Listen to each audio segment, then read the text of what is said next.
Bismillah. Assalamualaikum warahmatullahi wabarakatuh. Waalaikumsalam warahmatullahi wabarakatuh. Alhamdulillahi ala ihsanih wa syukru lahu ala taufiqi wa imtinanih wa ashhadu an la ilaha illallah wahdahu la syarika lahu ta'zima li sya'nih wa ashhadu anna Muhammadan abduhu wa rasuluhu ad-da'i ila ridwanih. Allahumma salli ala Muhammad wa ala alihi wa ashabihi wa ikhwanih. Pertama-tama saya mohon maaf, saya kayak Qadirullah lupa kalau harus ngajar pagi ini. Jadi kita tetap durasi 1 jam insya Allah. Kalau ada teman-teman yang harus kerja ya di atas setengah 7 ke apa boleh nanti melihat rekaman aja gitu ya. Oke, kita lanjutkan pembahasan kita. Oke, kita masuk ke subbab yang baru ya teman-teman ya, yaitu rukun yang kedua dari rukun Islam yaitu iqamus shalah. Oke, ada yang mau jadi volunteer nggak baca? Benar, Ustaz. Silakan. Ar-ruknu tsani min arkanil Islam. Ma'at terjemah ya, Ustaz. Naam, mubasyaratan. Rukun yang kedua dari rukun-rukun Islam adalah iqamus shalah, menegakkan salat. Mas salatu lughatan wa syar'an. As-salatu lughatan ad-du'a liqaulihi ta'ala wa salli 'alaihim inna salataka sakanun lahum. Wa syar'an as-salah lughatan, salat secara bahasa adalah doa sebagaimana firman Allah Subhanahu wa taala, wa shalli alaihim, dan salatlah dan salawatlah atas mereka, inna salataka sakanun lahum, sungguhnya salatmu, maksudnya doamu adalah ketenangan bagi mereka. Ya, Wa wasalli syar'an, alaihim dan berdoalah untuk mereka. Inna nah, salataka sakanun lahum. Dan sesungguhnya doa kalian itu yang membuat apa namanya mereka tenang. Lanjut. Wasyar'an. wa syar'an hiya aqwalun wa af'alun makhsusatun muftatihatun bit takbir wa mukhtatimatun bit taslim. Dan syarat syariat adalah salat adalah ucapan-ucapan dan perbuatan-perbuatan yang dikhususkan, diawali dengan takbir dan diakhiri dengan taslim, dengan salam. Masya Allah, barakallahu fikum. Walaupun ini bukan pelajaran fikih, tapi nggak apa ya, kita masuk dikit di persoalan fikih ya, tipis-tipis saja. Di sini kan disebutkan muftatihatun bitakbir, ya, dibuka dengan takbir. Pertanyaannya teman-teman, atau untuk yang baca tadi siapa namanya? Hajiji ya, Pak Ustaz. Haji ya, buat Pak Haji nih. Kalau masbuk yang mendapatkan imamnya sujud, kayak mana caranya? Apakah dia langsung sujud atau dia takbir dulu? Labudda minat takbiri awalan ya, Ustaz. Mumtaz. Ini takbir duluan ya. Jadi dia harus takbir dulu, baru dia sujud. Atau kalau dia mendapatkan imamnya i'tidal sama, dia harus takbir dulu, baru dia i'tidal. Nah, kita masuk dikit ke apa ya? Masalah fikih ya. Oke, lanjut. Pak Haji, mata furidat as-salah. Mata furidatis salah, kapan diwajibkan salat tersebut?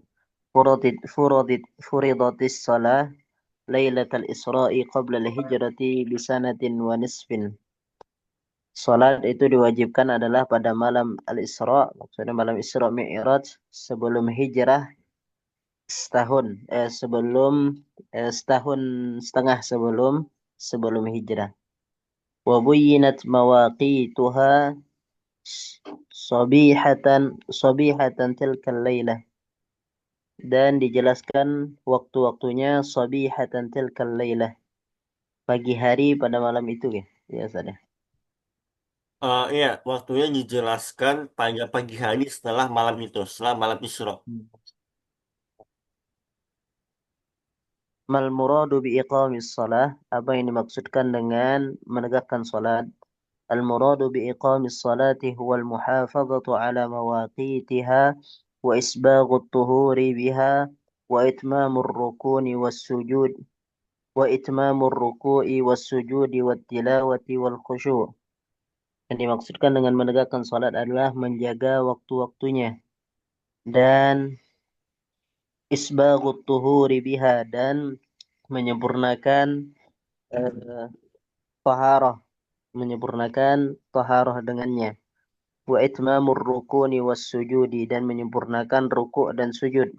Wat tilawati wal khusyu', dan menyempurnakan tilawahnya dan dalam kondisi khusyuk. Masalah kalau fikum mumtaz. Mumtaz. Eh, Hadis ini, teman-teman, ini adalah, atau bukan hadis ya, hadis Isra Miraj, yang mana Rasulullah SAW itu mendapatkan perintah sholat. Ini adalah dalil yang paling jelas bahwasanya Allah Jalla fi'ala berada, ya, tinggi di atas aras. Hanya itu nggak kenapa? Apa korelasinya?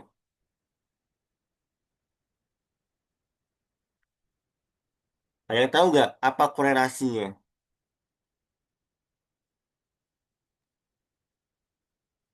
Dalilun ala anna Allah fis sama' fil ulya. Nah, gimana tuh? Coba jelasin.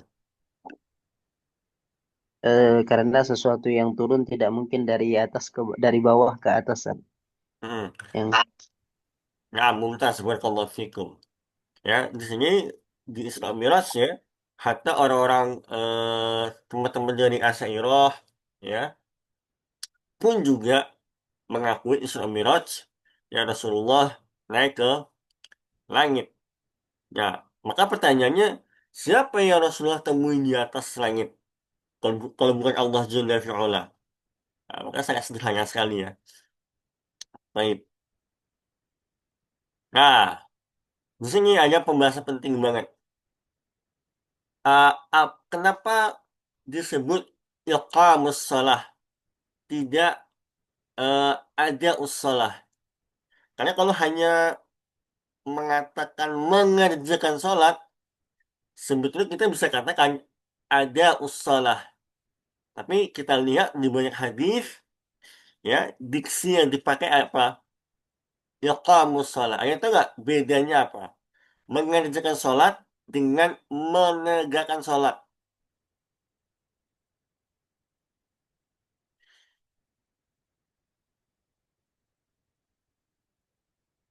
Anda tahu?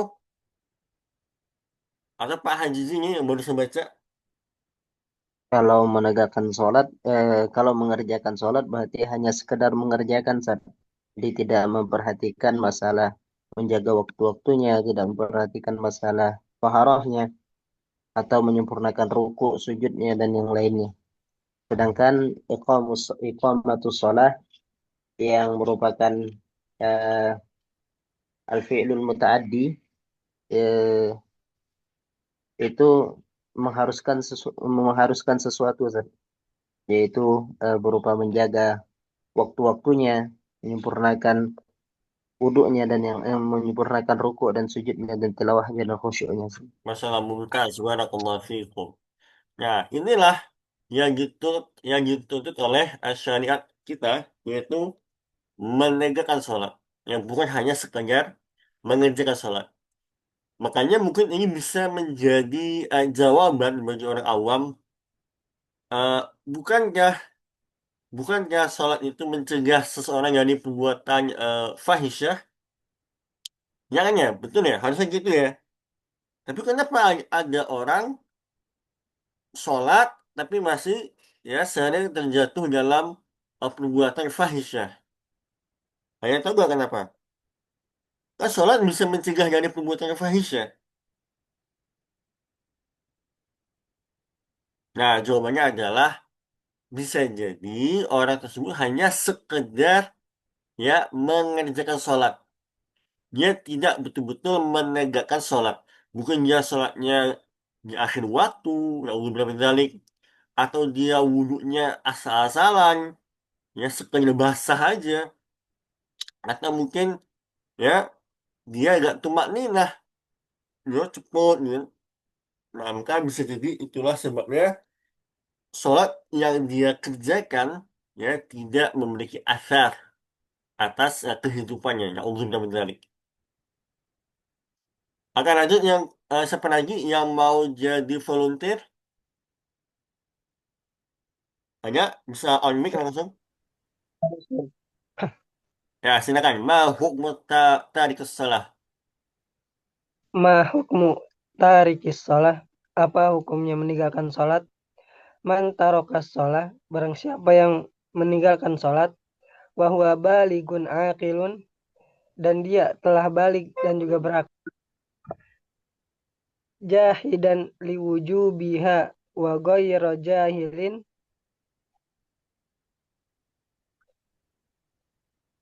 jahidan apa Ustaz?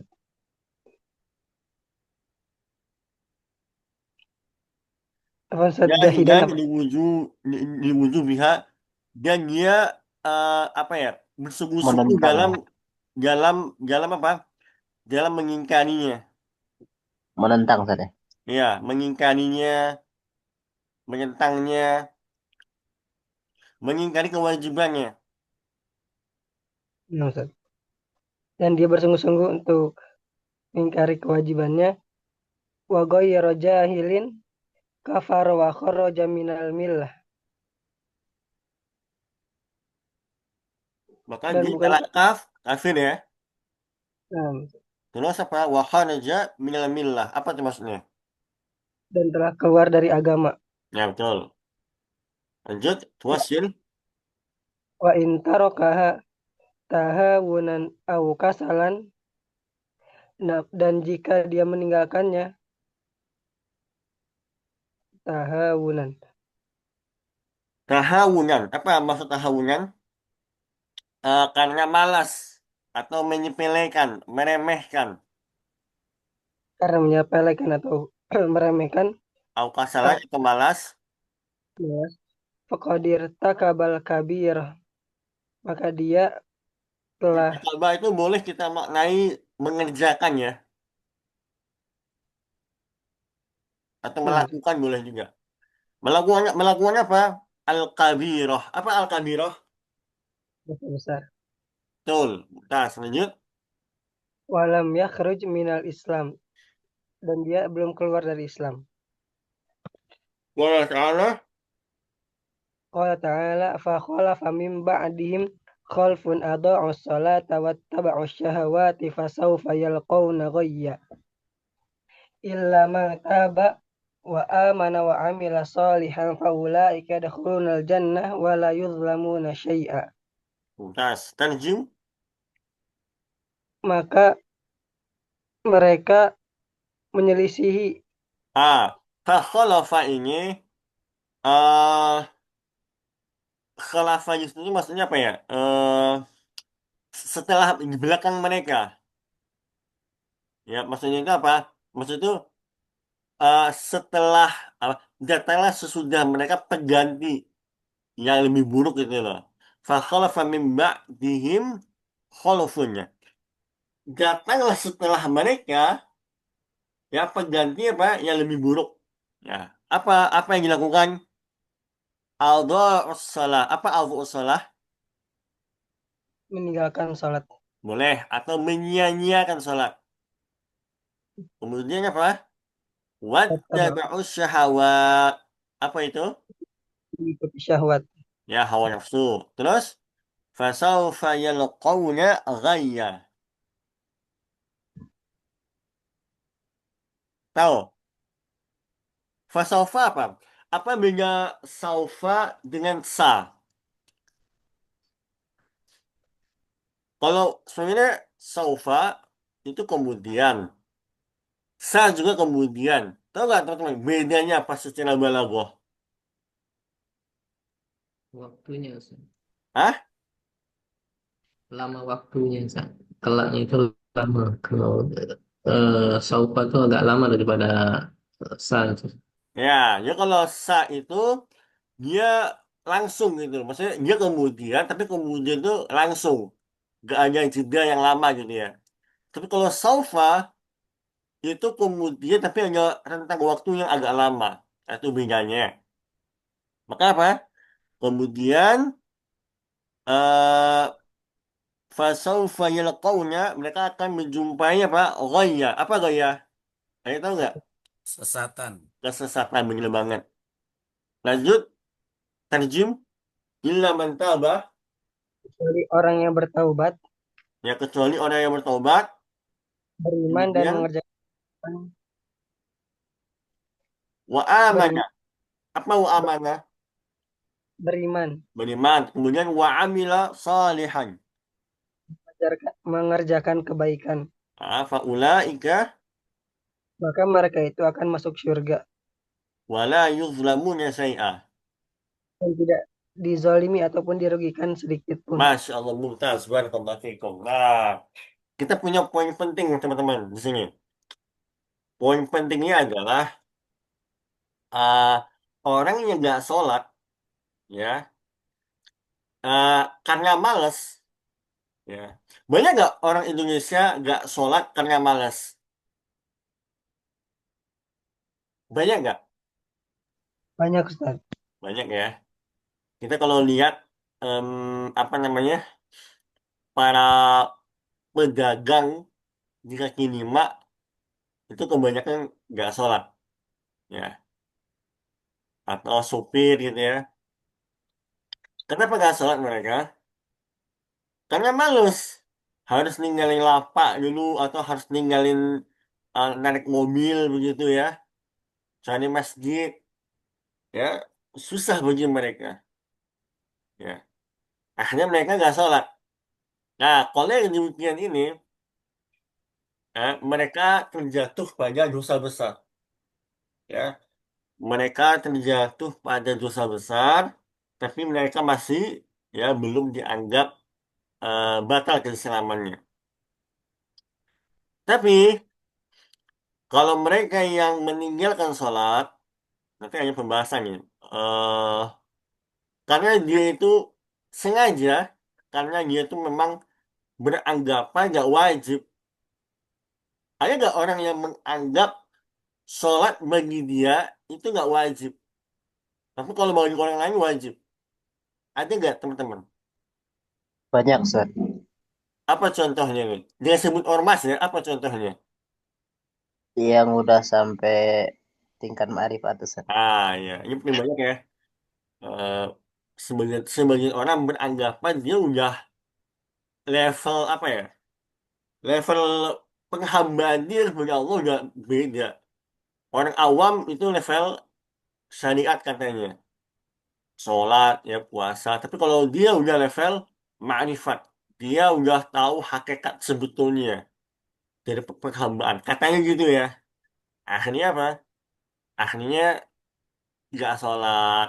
Ya, nggak sholat wajib gitu ya. Dengan anggapannya apa? Yang penting hati ingat sama Allah.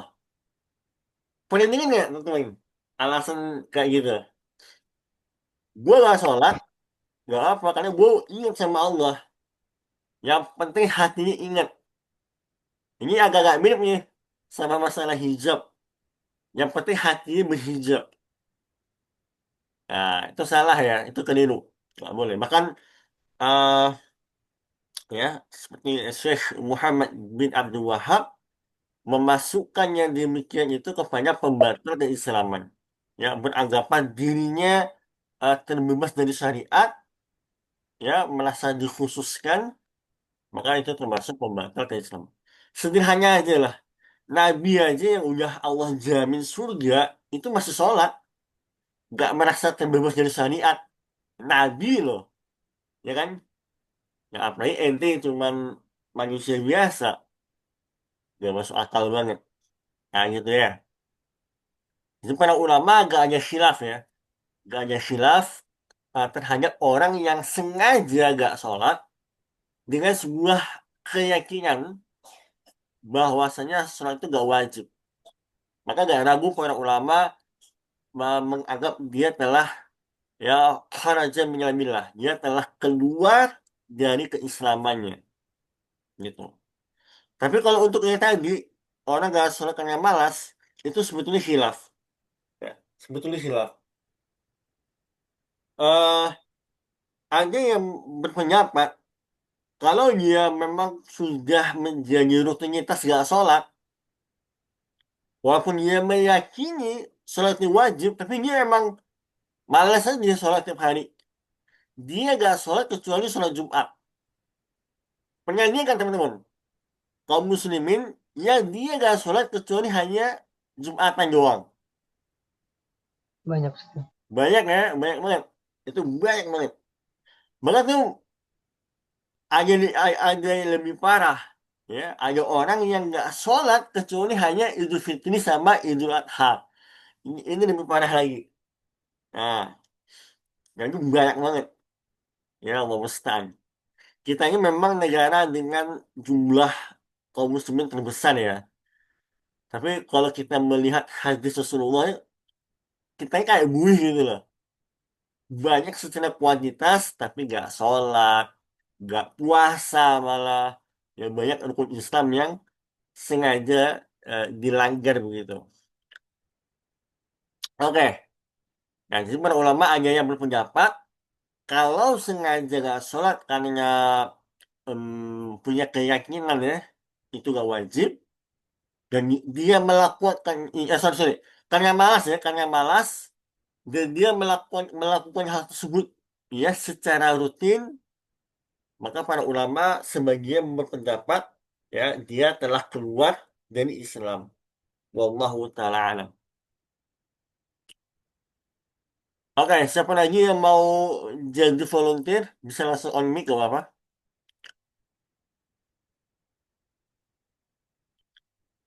Silakan yang mau jadi volunteer. Pak Ilyas silakan. Nah, Ustaz. Oke. Ma fawaidus shalah? Apa saja manfaat atau kegunaan salat? Fawaidus shalah azimatun wa katsiratun. Manfaat atau kegunaan salat sangatlah banyak. Wa katsiratun. Azimatun besar, wa katsiratun dan banyak. Di antaranya adalah al-awwal as-salatu rahatun lil qalbi. Salat adalah istirahatnya hati. Wa tama'tinatun lil fuadi dan ketenangan bagi jantung atau detak jantung.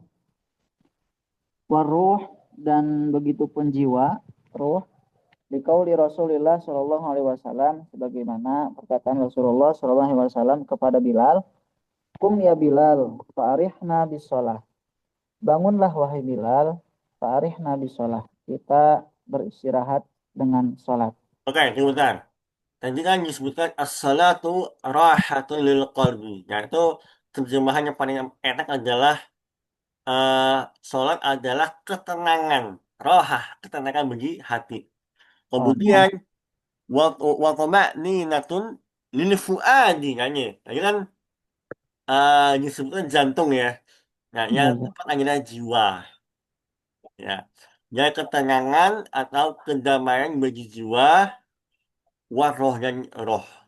Nah, mumtaz. Kemudian Rasulullah Shallallahu Alaihi Wasallam bersabda, ya, dalam sebuah hadis ya, yang mana Rasulullah yang para sahabat itu kalau pengen mendapatkan apa ya, ketenangan bagi hati, maka minta Bilal untuk segera azan ya. Kum ya Bilal ya. Ayo Bilal, segera ya. Fa'arihna bis salah. Hibur kami dengan salat. Nah, Oh, Pak. Masya Allah ini eh sebagian orang ya teman-teman, kaum muslimin, saya bahas kaum muslimin ya. Mereka mencari ketenangan jiwa mereka dengan cara apa namanya itu? Meditasi, ya meditasi. Eh, Padahal teman-teman, pokoknya nggak teman-teman ngerasain lagi mumet pikirannya, lagi pusing banget ya, capek banget, terus sholat berjamaah, terus salam, rasanya pelong banget. Sering nggak ngalamin kayak gitu teman-teman? Sering, Ustaz. Sering ya, kita lagi capek banget, lagi pusing banget, kerjaan banyak, terus kita sholat wajib berjamaah, ya, terus salam, habis salam tuh rasanya pelong banget, enak. Nah, ngapain kita jauh-jauh cari ketenangan jiwa dengan cara yang ya meditasi lah, apa lagi tuh, ya, dan lain-lainnya. Padahal kalau kita sholatnya benar, khusyuk itu nikmat banget. Ya, jiwa jadi tenang. Nah, dan ini resep dari Rasulullah Sallallahu Alaihi Wasallam. Lanjut, Asani. Asani, as-salatu nurun lil insan. Salat merupakan cahaya bagi manusia. Betul, Ustaz. Ya, lanjut. Betul. Liqauli Rasulullah Qauli Sallallahu Rasulullah sallallahu alaihi wasallam, wassalatu nurun. Salat adalah cahaya. Baik, sebagai ulama memaknai hadis ini betul-betul cahaya dalam arti yang sebetulnya. Karena nanti ketika di akhirat ya orang-orang berjalan gitu ya, maka orang-orang kafir dia jalan tanpa cahaya dan mereka segera apa mencari kaum muslimin ya meminjam cahaya mereka, tapi nggak bisa. Ini salah satu tafsir para ulama. Adapun yang kedua, para ulama mengatakan cahaya yang dimaksud adalah ya cahaya di wajah. Apa ya? Kalau kalau istilah gaul itu vibe-nya oke banget. Apa ya istilah Indonesianya ya? Misalnya kita mau ngomong, ini orang ini vibe-nya bagus banget, semangat banget, positif banget. Apa ya istilah Indonesia yang cocok ya? Aura, aura Ustaz. Aura kan ya? Aura, tapi ini aura bukan dalam arti aura-aura orang-orang ini ya, atau tenaga dalam ya. Karena praktisi tenaga dalam juga pakai istilah aura gitu ya. Tapi kita maksudnya itu vibe ya, atau aura atau vibe gitu ya. Maksudnya apa ya? Orangnya auranya positif banget. Nah ini definisi sebagai ulama ya. Dan ini bukan masalah warna kulit ya teman-teman ya. Banyak orang-orang saleh, mungkin dia kulitnya berwarna gitu ya, warna gelap, tapi vibe-nya positif banget. Banyak ya kita jumpai ya. Jadi bukan masalah kulit dia putih, dia bercahaya, enggak. Bukan dia pakai apa namanya, pakai skincare glowing, enggak. Pernah nggak ngeliat orang glowing gitu ya, orang kafir glowing, tapi gak ada vibe positifnya. Pernah lihat nggak?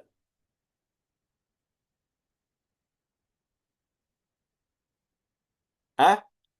Ya betul Ustaz. Banyak. Ah, jadi maksudnya itu ya, auranya gitu ya. Atau vibe-nya positif banget. Yang ketiga lanjut, salahul amal.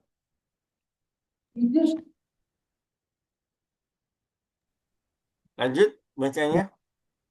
Asalis, salahul amali ala qadari salahis salatil abadi.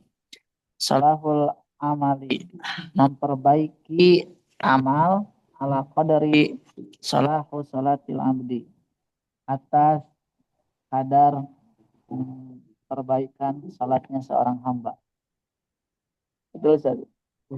Ah, oke lanjut dulu nanti saya perbaikin.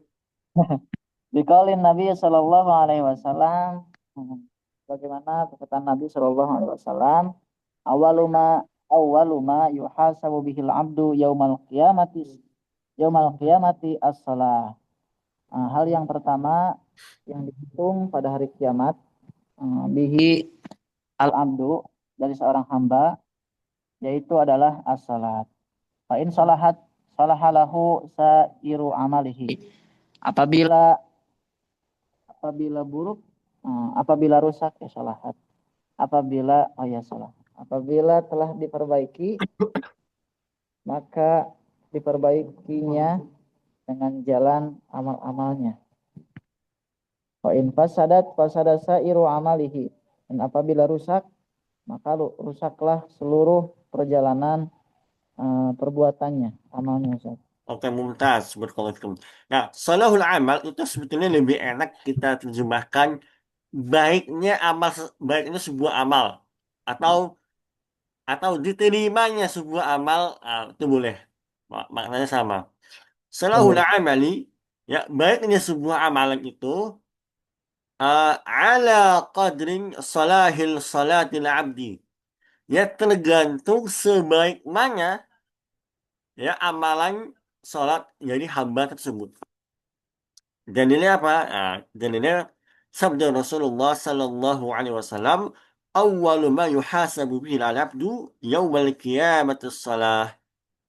Ya, amalan yang paling pertama, ya amalan yang banyak ya, zakat, puasa, birrul walidain, sedekah, haji, umroh, bangun masjid, banyak ya.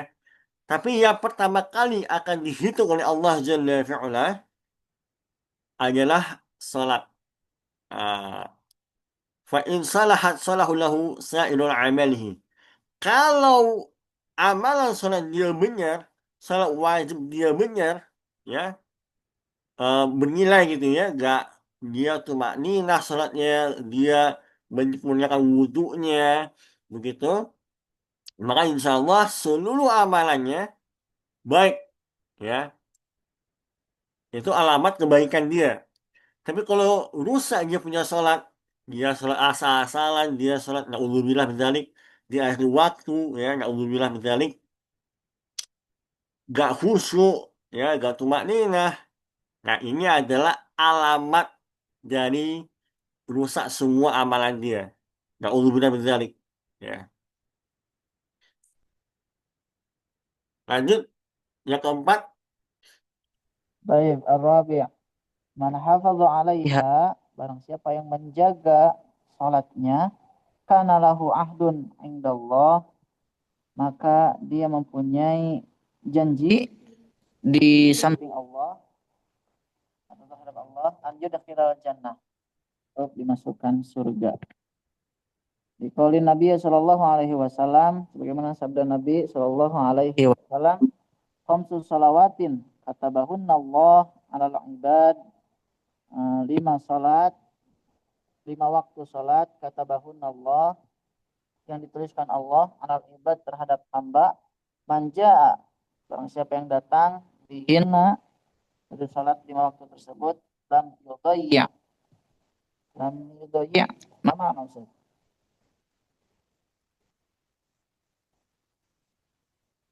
Oke. Yang keempat, man hafadha 'alaiha kana lahu ahdun 'inda Allah. Ya, apa? Barang siapa yang dia menjaga sholatnya, menjaga waktunya, menjaga rukun-rukunnya, menjaga hak-hak dalam sholat, ya, maka dia memiliki perjanjian dengan Allah Ta'ala berupa apa? Ayyudkhilahu al-jannata. Maka dia yang punya perjanjian apa? Untuk dimasukkan ke dalam surga. Dalilnya sabda Rasulullah sallallahu alaihi wasallam, "Khamsun salawatin katabahunna Allahu ala 'abdi man ja'a bihinna." Ya, 5 salat yang Allah wajibkan atas seorang hamba. Barang siapa yang mengerjakannya, ja'a bihinna itu maksudnya apa?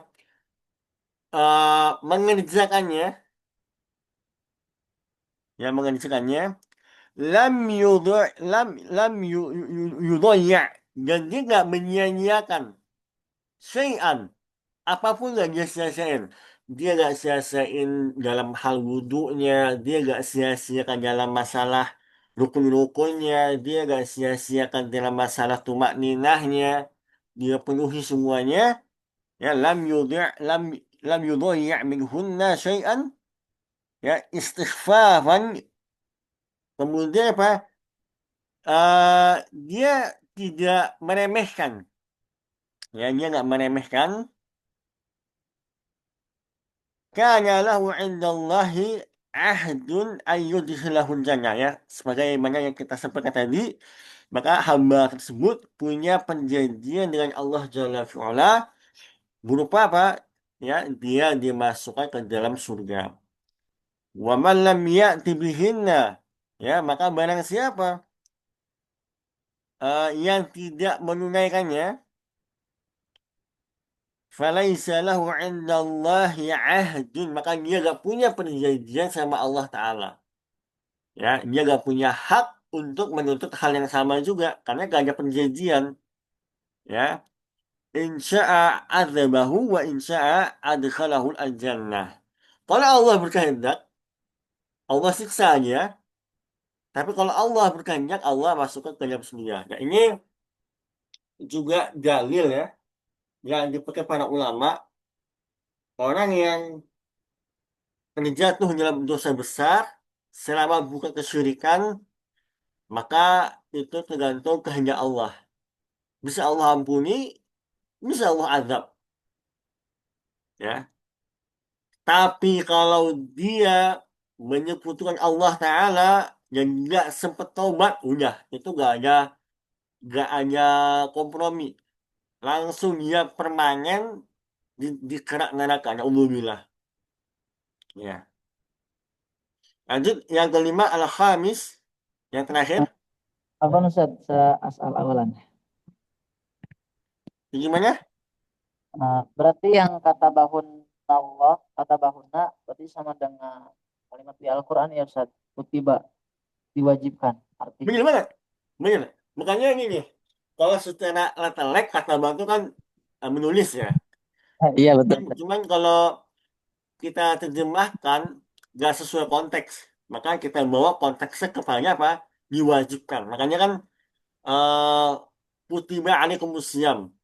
Iya Ustaz. Kita kita terjemahkan dituliskan atas kalian sholat itu gak pas. Makanya yang paling tepat adalah diwajibkan. Gitu. Baik Ustaz. Al-Khamis, silakan.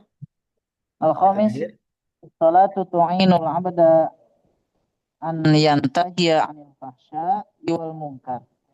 Salat menolong seorang hamba dari dari melakukan dari menolong seorang hamba dari melarang perbuatan fahsya, keji dan mungkar. Qauli ta'ala inna sholata tanha 'anil fahsya'i wal munkar. Bagaimana dalam Al-Qur'an sesungguhnya salat itu mencegah dari perbuatan keji, perbuatan buruk dan mungkar. Mumtaz, barakallahu fikum. Nah, ini kita bahas tadi, ya. Kalau orang awam suka nanya ke kita, ya, Ustaz, kenapa ya? Gua udah sholat 5 waktu, tapi masih aja maksiat. Ah, gitu teman. Orang itu, kalau dia secara fitrah, ya, kalau dia di atas ketaatan, nih, sholat dia benar, itu secara fitrah ketika ada godaan, berzina misalnya, pasti jiwanya nolak. Ada rasa gak nyaman, rasa risih. Coba lihat teman-temannya, ya, dia ajak sama atasan buat korupsi. Kalau masih di atas fitrah, merasa risih nggak? Walaupun nggak ketahuan. Merasa risih nggak makan uang haram, teman-teman? Ustaz. Risih, ya. Teman-teman, kalau lagi ngajak nih, misalnya minum apa ya, minuman beralkohol tapi rasanya enak banget. Risih nggak? Walaupun nggak ada yang tahu nih, risih kan? Nah, sama juga kayak orang puasa Ramadan, ya. Dia sebenarnya bisa aja diem-diem ngambil air terus minum. Tapi dia nggak mau, risih. Nah, itu yang di situ jiwanya. Nah, persoalannya, kenapa orang udah sholat tapi nggak risih jiwanya ketika bermaksiat? Berarti dia gak bener sholatnya tuh. Ya iman dia gak bener wudhunya, iman dia gak bener dalam hal sholatnya, dia gak penuhi rukun-rukun sholat misalnya, atau dia malah memang sholatnya sekedar lunas saja, ya udah, makanya gak dapet nih janji Allah Ta'ala. Inna salata tanha 'anil fahsya'i wal munkar. Sesungguhnya salat itu tanha mencegah ya orang dari berbuat ya fahisyah dan kemungkaran. Ya, makanya kalau teman-teman nih lagi futur ya, lagi down, terus terjatuh dalam maksiat, ya uzubillah min dzalik, maka coba cek yang pertama hubungan kalian sama Allah Ta'ala. Bisa jadi nggak benar tuh salatnya itu. Ya buru-buru gitu ya. Nah, na'udzubillah min dzalik. Nah, ini sebenarnya udah setengah tujuh, tapi kan saya telat ya. Buat teman-teman yang memang ada kegiatan, ya silakan nggak apa mendengarkan Zoom. Tapi kalau teman-teman yang masih bisa bersama saya sampai 6.50, boleh stay ya, nggak apa-apa. Sebelum kita lanjut kepada rukun yang ketiga, saya persilakan kalau ada pertanyaan. Ada pertanyaan masalah sholat? Ada Ustaz. Apa tuh? Silakan. Eh, tadi yang nomor 4 lam Iya. Sama istighfafan, berarti istighfafan itu meremehkan atau meringankan ya Ustaz? Yang mana tuh? Ini, istighfafan ini ya. Iya Ustaz. Ini menyepelekan. Jadi dia kalau kalau dia tidak kalau dia tidak menyia-nyiakan sholat karena menyepelekan gitu. Iya Ustaz. Ya betul, itu pertanyaannya. Oh iya. Oke,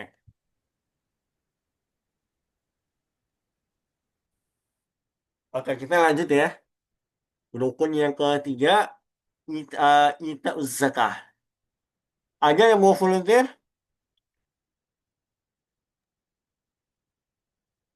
Saya baca Ustaz. Oke boleh. Ar-rukn tsalitsu ita'uz zakah. Rukun yang ketiga adalah menunaikan zakat. Ma ma'na zakah? Apa makna zakah? Az-zakatu lughatan an-numu wa ziyadatu wa taharatu. Zakat secara bahasa artinya adalah tumbuh, bertambah dan mensucikan. Nah, Yaksi. Uh, Zakah teman-teman, zakah itu bermakna pertambahan ya, an-numu. Riba juga sebenarnya maknanya an-numu. Ya, riba itu juga maknanya an-numu. Ya, jadi masya Allah ya, dua kata yang saling bertolak belakang, tapi maknanya sama. Tapi bedanya apa? Yang satu keberkahan, yang satu kerusakan. Sama-sama nunggu, sama-sama bertambah gitu. Saya punya buku teman-teman, bisa di-download secara gratis ya. Saya bahas cukup mendetail tentang fikih zakat. Bisa download di link karyatulis.sahabattauhid.com. Ah, itu saya bahas secara mendetail masalah zakat, termasuk juga kritik saya terhadap zakat pendapatan bulanan. Ya, karena kan sebagai orang ada yang gajinya langsung dipotong ya per bulan, dianggap zakat. Tahu nggak? Kira-kira tuh kiasnya ke apa ya zakat gaji bulanan itu? Ada yang tahu nggak?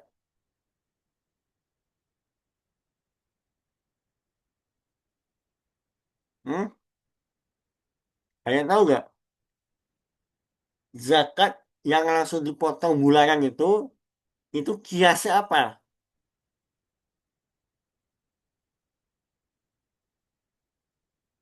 Ini pada pada tidur atau gimana nih? Nggak paham Ustaz maksudnya Ustaz. Ya paham. Ini gini. Mungkin saya ulangi pertanyaannya. Ah, zakat kan seharusnya dihitungnya per tahun ya, betul ya?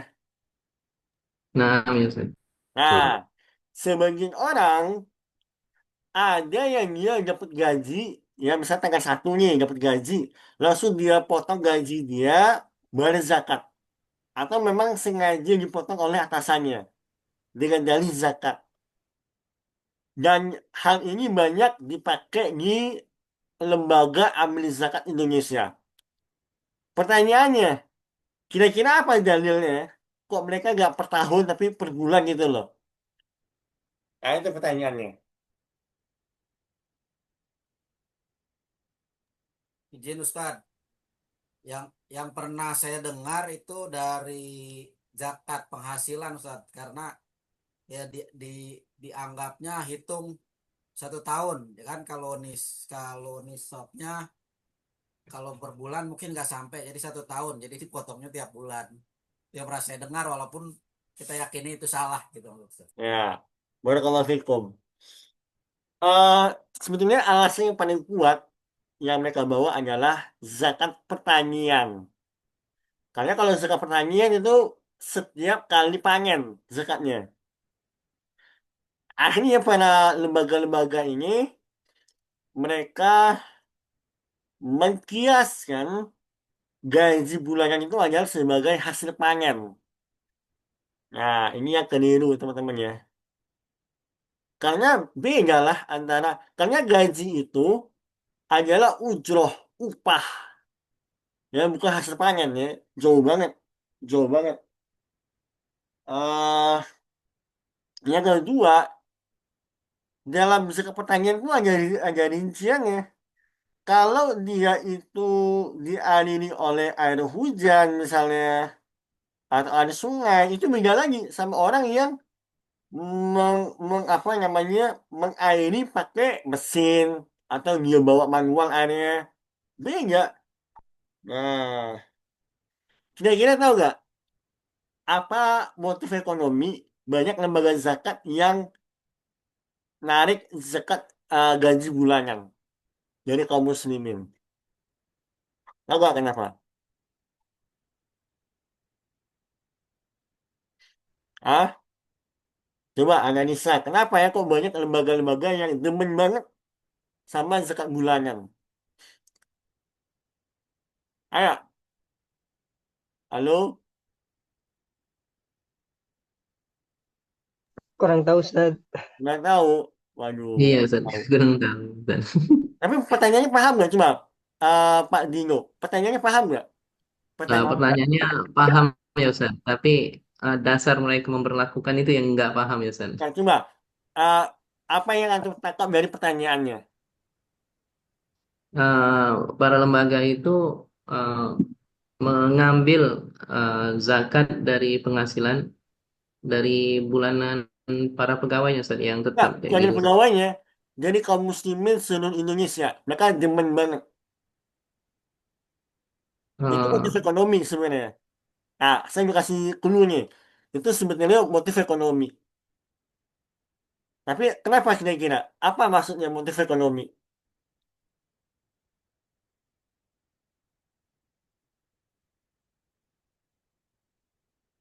Teman-teman tahu nggak? Pernah lihat nggak baliho-baliho ajakan zakat di kota-kota kalian? banyak ya Ustaz. Banyak ya. Kalau Jakarta pasti harga mahal banget. Tapi saya pernah tanya di Surabaya dulu untuk baliho yang nggak gani-gani amat, gitu ya. Itu per bulannya sekitar 300 juta kalau saya nggak salah. Kalau setahun berapa tuh kira-kira tuh teman-teman? Berarti 3,6 miliar Ustaz. Ya, Setahun. anggaplah diskon ya 1 M ya setahun. Berarti kan kalau dia punya satu baliho aja, lembaga zakat ini berarti at least 1 M ya per tahun ya. Kalau dia punya 10 baliho, berapa M tuh? Nah, Ya, sebenarnya Ustaz. pertanyaannya, dari mana uang masuk baliho itu teman-teman?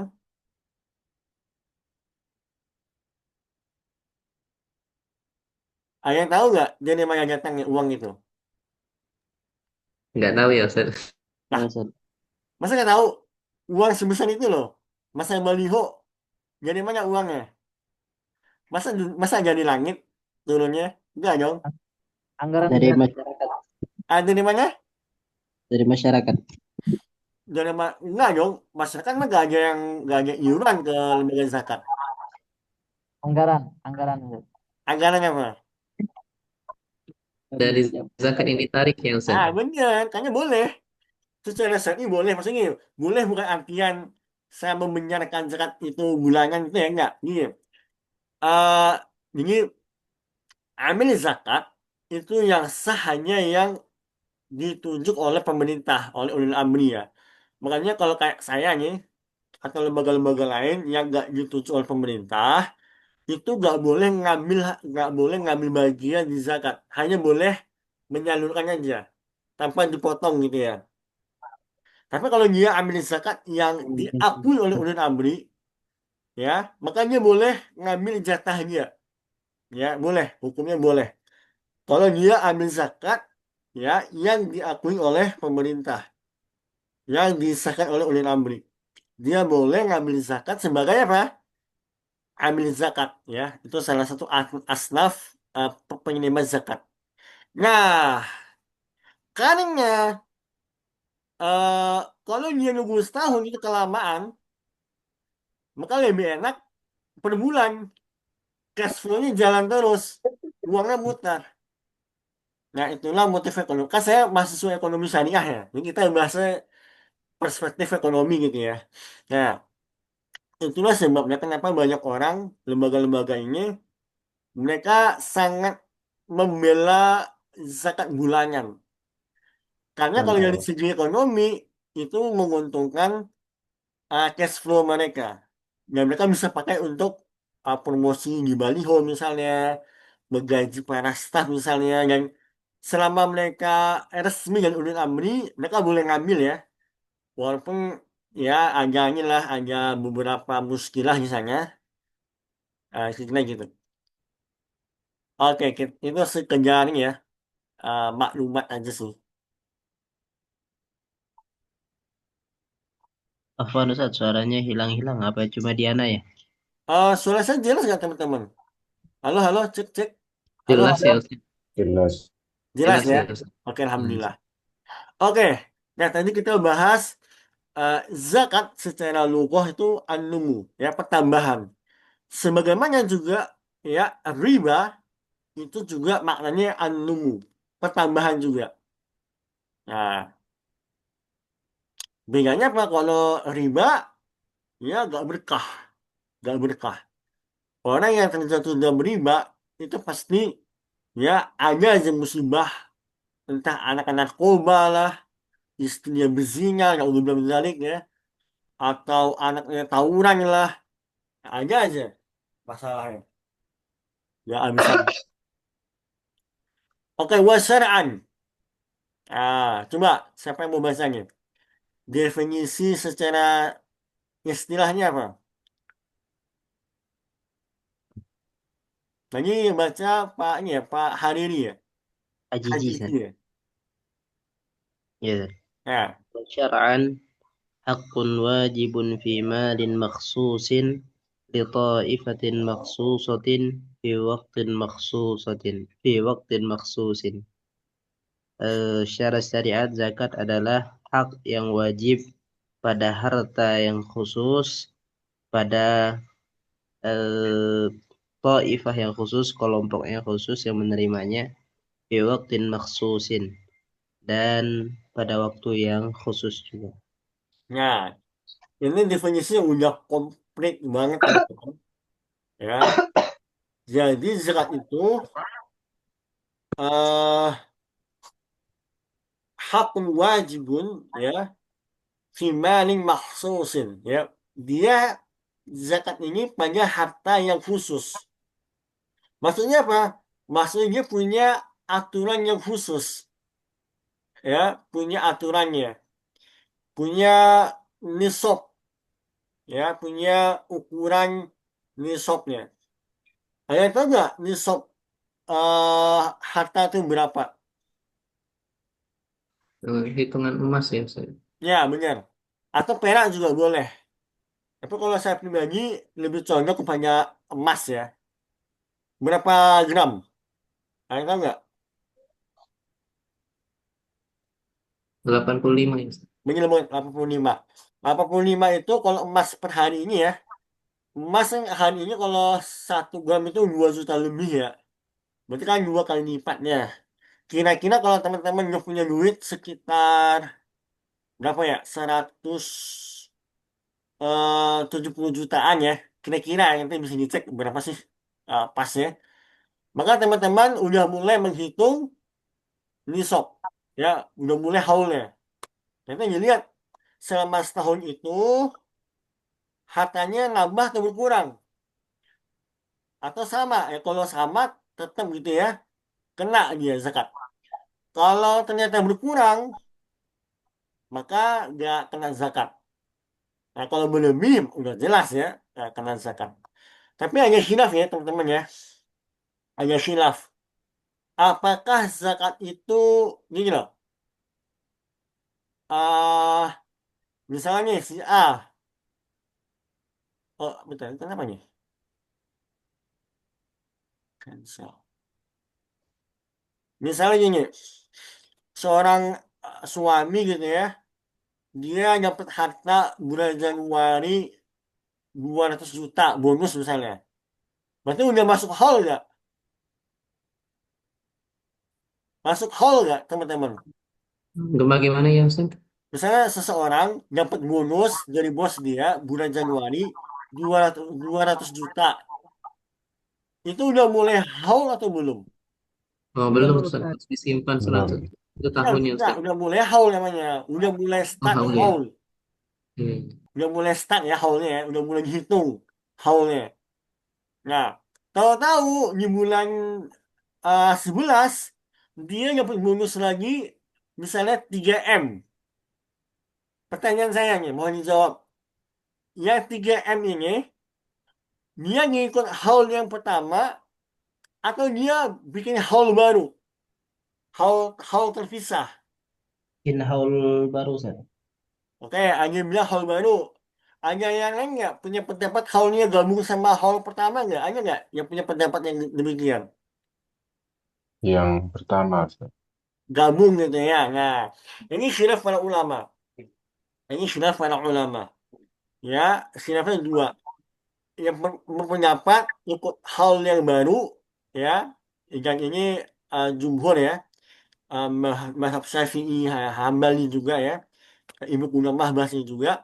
Atau yang kedua, ini juga kayaknya sebagai Syafi'iyah juga punya pandangan demikian, yaitu bikin haul baru, bikin haul baru. Jadi haul yang pertama gak usah diganggu-ganggu. Ya, kalau saya pribadi, saya lebih condong kepada pendapat pertama, jumhur ya. Nah, itu hanya pembahasannya bisa baca di buku saya gitu. Dan ini juga pendapat yang dipilih oleh lembaga-lembaga internasional kayak AAO IFI ya. Dalam kitab Al-Ma'ayir itu disebutkan yang namanya apa ya haul kumulatif namanya. Haul kumulatif. Jadi pokoknya harta dia dilihat mau dia dapat bonus kayak mau dia apa kayak pokoknya dilihat bertambah nggak akumulasinya gitu.